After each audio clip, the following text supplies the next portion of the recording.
Assalamualaikum warahmatullahi wabarakatuh. Saya Hodijah Makarim.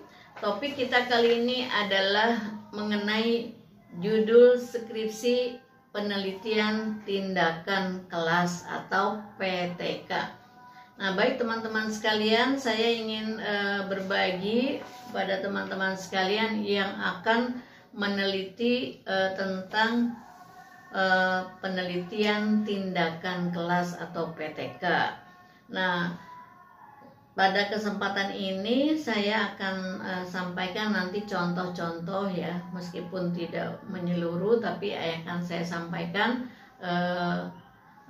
contoh bagaimana kamu menentukan judul penelitian tindakan kelas. Tentu saja sebelum meneliti, kamu harus identifikasi dulu kira-kira masalah-masalah apa yang harus diteliti di kelas pembelajaran. Pada video terdahulu saya sudah sampaikan apa yang dimaksud dengan PTK ya. Nah, PTK adalah sebuah penelitian yang praktis yang tujuannya adalah untuk memperbaiki apa? Memperbaiki kesalahan di dalam proses pembelajaran di kelas, atau mungkin berniat untuk meningkatkan mutu pembelajaran.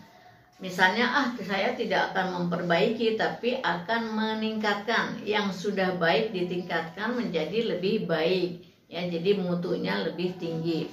Nah, baik teman-teman, kalau kita lihat fungsinya apa PTK itu ya, jadi supaya tahu nanti siapa yang harus menyelenggarakan PTK. Kalau sebagai mahasiswa, apakah mahasiswanya yang masuk kelas mengajar dan menilai misalnya, ataukah mengamati gurunya yang mengajar misalnya. Kita lihat fungsinya dulu ya. Fungsinya itu saya ambil 3 saja ya, 3 besar, supaya teman-teman bisa tahu untuk menentukan mau meneliti PTK atau tidak misalnya. Nah, yang pertama adalah instrumen bagi guru untuk memperbaiki proses belajar mengajarnya. Jadi PTK itu adalah sangat berkaitan dengan guru, berkaitan dengan perbaikan proses belajar mengajarnya. Jadi tidak harus menulis skripsi. Guru yang mengajar di kelas itu kalau ada sesuatu yang ingin diperbaiki ya melakukan PTK gitu ya. Hasilnya kan sebagai evaluasi diri bagi guru yang bersangkutan. Kemudian yang kedua adalah memecahkan segala persoalan yang ada di dalam kelas. Jadi dalam proses belajar di sekolah itu, kalau PTK itu bukan kaitannya dengan yang hubungan sosial di luar kelas, masalah-masalah di luar kelas, bukan, tapi betul-betul berkaitan dengan yang terjadi di kelas, berkaitan dengan proses belajar mengajar, itu memecahkan masalah. Nah, fungsi yang kedua berarti ada masalah ya. Kemudian yang ketiga, tidak ada masalah tapi ingin mengaplikasikan sebuah inovasi, misalnya dalam metode pembelajaran atau dengan ada model-model pembelajaran baru. Katakanlah misalnya seorang guru sudah dikirim oleh kepala sekolah, oleh sekolahnya untuk ikut pelatihan, kemudian ingin menerapkannya di kelasnya masing-masing. Kemudian nanti dievaluasi apakah model pembelajaran tersebut cocok atau enggak di kelasnya. Ini juga termasuk dalam kawasan PTK. Itu adalah fungsi yang ketiga. Nah, baik teman-teman sekalian, kalau begitu tujuannya untuk apa ya PTK itu? Tujuannya adalah menemukan solusi. Tadi kan ada masalah. Yang pertama adalah menemukan solusi. Jadi setelah penelitian, oh ini loh solusinya. Berarti guru itu akan memperbaiki PBM-nya, proses belajar mengajarnya. Yang kedua, memperbaiki kesalahan. Jadi kalau udah salah diteliti, oh ini letak kesalahannya di sini gitu ya. Setelah melakukan PTK, guru yang bersangkutan lalu memperbaiki kesalahan. Kalau tadi yang pertama ada masalah, kalau ini bukan masalah, udah kelihatan ada kesalahannya, cuma cara memperbaikinya gimana? Dilakukanlah PTK. Itu ada bedanya ya. Kemudian yang ketiga adalah meningkatkan kompetensi guru ya. Jadi kompetensi guru itu terus-menerus harus ditingkatkan. Jadi guru harus rajin melakukan PTK. Kemudian yang keempat tentu saja kalau kompetensinya meningkat, kinerjanya juga meningkat. Jadi fungsinya adalah tadi ada 3, sedangkan tujuannya adalah saya sampaikan ada 4 ya. 1, mengatasi masalah, kemudian memperbaiki kesalahan, meningkatkan kompetensi guru, dan meningkatkan kinerja guru. Nah, baik teman-teman sekalian, itu berkaitan dengan tujuan dan fungsi. Sekarang saya akan masuk ke contoh-contoh ya. Ini sangat baik buat teman-teman juga yang sedang belajar metodologi penelitian. Kalau tertarik untuk PTK, ini bisa menambahlah informasi ya, untuk berlatih merumuskan judul PTK. Biasanya judul PTK itu yang pertama saya ambil contoh ya, nanti terusin aja sama teman-teman nih. Meningkatkan motivasi belajar dalam apa terusan. Jadi ada meningkatkan. Kalau meningkatkan motivasi belajar berarti kan setiap orang sudah punya motivasi ya. Jangan menumbuhkan ya. Jadi jangan menumbuhkan, karena di dalam PTK itu nanti kan ada tes sebelum dan sesudah. Dan motivasi itu pada seseorang pasti sudah ada. Jadi tugas teman-teman mahasiswa adalah meningkatkan dari motivasinya rendah menjadi tinggi ya. Kemudian yang kedua, misalnya menggunakan judul penerapan model pembelajaran apalah, misalnya model pembelajaran XXX dalam mata pelajaran apa misalnya ya. Yang ketiga, kalau tadi penerapan model, sekarang yang berikutnya boleh juga menggunakan penggunaan model gitu ya. Jadi boleh menerapkan, boleh penggunaan model XXX dalam pembelajaran apa misalnya. Bahasa Inggris kah, bahasa Arab kah, matematika, dan apalah terserah sesuai dengan program studi yang sesuai dengan mata pelajaran yang kamu minati yang akan diukur. Kemudian bisa juga kalau meningkatkan itu, kalau menggunakan kata meningkatkan, selain tadi motivasi, meningkatkan hasil belajar. Hasil belajar apa? Hasil belajar mata pelajaran IPS, hasil belajar mata pelajaran bahasa Indonesia misalnya ya, atau kalau di PAI misalnya hasil belajar ya, meningkatkan hasil belajar mata pelajaran apa? Hadis misalnya ya, kalau di MI misalnya, atau bahasa Arab atau apalah misalnya yang sesuai kamu minati. Atau kalau misalnya ingin keterampilan, berarti meningkatkan keterampilan. Nah, keterampilan apa? Pilih ya keterampilannya.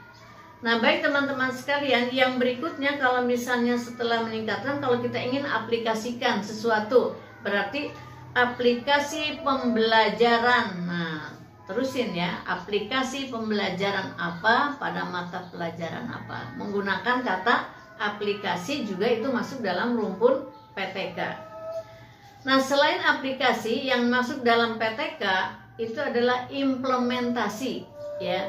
Kadang mahasiswa menulis implementasi proses pembelajaran tapi tidak dimasukkan dalam PTK. Itu sebetulnya PTK ya. Jadi kalau pakai penggunaan kata implementasi model pembelajaran pada mata pelajaran tertentu ya, itu sudah masuk dalam rumpun PTK ya. Jadi harus ada tes, pretest dan post-test ya. Kemudian di samping itu juga ada lagi nih, misalnya kalau ada masalah ya, upaya. Nah, upaya peningkatan. Nah, apa misalnya yang mau ditingkatkan? Kreativitas misalnya. Pakailah upaya peningkatan kreativitas dalam apa misalnya ya, pelajaran apa gitu. Kemudian bagi teman-teman yang tertarik untuk mengembangkan media pembelajaran dalam penelitian PTK, berarti judulnya bisa menggunakan kata pengembangan media berbasis apa misalnya ya. Pengembangan media pembelajaran berbasis apa misalnya ya, berbasis komputer, berbasis apa terserah ya.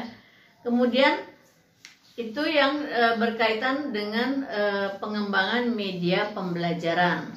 Oh, kalau misalnya contoh yang terakhir, oh saya ingin mengukur efektivitas misalnya, efektivitas dari sebuah metode misalnya ya. Apakah efektif metode demonstrasi misalnya untuk mata pelajaran X misalnya? Apakah efektif metode tanya jawab ya? Apakah efektif metode ceramah untuk pokok bahasan ini misalnya ya? Jadi saya ingin sampaikan kepada teman-teman, jangan berpikir negatif terhadap metode ceramah. Ini sering mahasiswa meneliti, Bu, itu gurunya seringnya pakai metode ceramah. Terkesan bahwa metode ceramah adalah metode yang sering disalahkan gitu, metode yang keliru. Tidak demikian. Semua metode pembelajaran akan dikatakan baik asalkan tepat sesuai dengan tujuan pembelajarannya, tepat dengan materi yang akan diajarkan, tepat dengan jumlah kelas yang kita hadapi dan situasinya. Jadi tidak ada metode yang ini lebih baik dari yang lain, asalkan kamu ada syarat-syaratnya. Semua metode baik ya. Jadi sekali lagi, misalnya kamu ingin meneliti efektivitas metode ceramah pada mata pelajaran tertentu, pokok bahasan tertentu gitu ya. Nah, jadi itulah contoh-contoh yang berkaitan dengan rumpun atau kelompok penelitian tindakan kelas ya. Jadi kalau teman-teman tertarik untuk meneliti tentang tindakan kelas, itu kira-kira contohnya, judulnya ya. Jadi boleh dipilih nanti mau meningkatkan, mau upaya, atau mau menerapkan metode, atau ingin mengukur efektivitas ya. Jadi terserah, tentukan dulu awalnya, baru cari masalahnya, kemudian rumuskan judulnya ya.